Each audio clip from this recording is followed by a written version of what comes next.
جی حافظ तहसीन रज़ा साहब, हमारे नाज़रीन के लिए बताइएगा कि जो मौजूदा माशरे में अखलाकी तनज़्ज़ुली का शिकार है माशरा, इसमें उस्ताद और ख़तीब का जो किरदार है उसके बारे में आप क्या कहते हैं?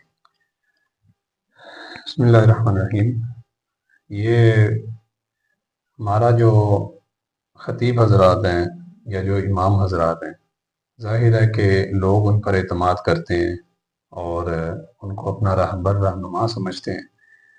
तो ये इसकी सबसे बड़ी वजूहात यही है कि जो तनज़्ज़ुली का शिकार हैं लोग, उसकी सबसे बड़ी जो वजह उनमें से एक ये भी है कि हमारे जो ख़तीब व इमाम हैं वो लाह व लाभ में पड़ गए, दुनिया के मामलात में पड़ गए। इस वजह से ना वो अपनी ज़ात पर अपना दीन का असर करवा सके, तो जब उन पर नहीं हुआ तो फिर अहले मोहल्ला या जो उनके ताबे हैं, जो उनके पीछे नमाज पढ़ते हैं या जो उनके बातें सुनते हैं, जिनको वो वाज फरमाते, फिर उन पर क्या असर पड़ना था। तो इसी वजह से बहुत सारी अवाम जो है वो फिर दुनियादारों की तरफ चले गई, दीनदारी से, दीन से दूर हो गई, रसूलुल्लाह की मोहब्बत से दूर हो गई। जब इमाम और ख़तीब ही बेअमल हो गए तो फिर अवाम जो दुनियादार पहले से ही है तो फिर तो वो दुनिया के कामों में पड़ गई। इस वजह से ये हमारे तनज़्ज़ुली का शिकार ये भी है। और वैसे भी मौलाना रूम का ये शेर मैं यहाँ पे पढ़ना चाहूँगा कि वाइज़ा हम सूफियाँ मनसब परस्त, इख्तबार मिल्लत बैज़ा शिकस्त। मौलाना रूम फरमाते हैं कि ये जो वाइज थे, ये जो सूफी थे, ये मनसब परस्त हो गए, ये दुनिया के मामलात में पड़ गए, हुक्मरानों के पीछे चल पड़े, इख्तबार मिल्लत बैज़ा शिकस्त। तो इसका नुकसान ये हुआ कि जो अवाम थी, मिल्लत थी, उसका शऊर जाता रहा, वो फिर दीन से दूर हो गए।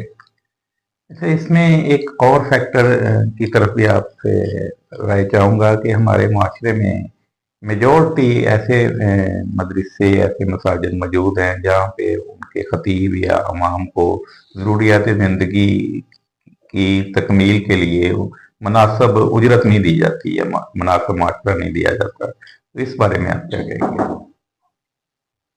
इस बारे में यही है कि ये तो शुरू से जो दीन का काम करते आ रहे हैं, जो मसाजिद में ख़तीब व इमाम हैं या जो हदीस पढ़ाते हैं, कुरान पढ़ाते हैं, तो उनको अल्लाह ताला ने वैसे ही इतना कुछ अता किया होता है। सबसे बड़ी दौलत जो है वो दीन की मोहब्बत है कि वो दीन का काम कर रहे हैं।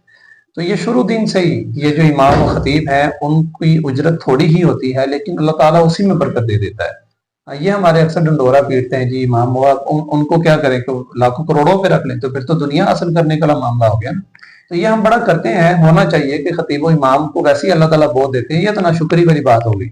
अगर मैं अपना जो आपको तज्जिया बता रहा हूँ कि इमाम खतीब जो भी होता है, लोग उसके लिए सूट भी लेके आते हैं, उनके घर में खाना भी जाता है, बहुत कुछ होता है और पैसे भी उनको मिलते हैं, तो उसी में उनका गुजारा हो रहा होता है। वो एक तो मस्जिद या मदरसे के घर में रह रहे होते हैं, वहीं से भी उनका गुजारा होता है, तो फिर भी नाशुक्री है।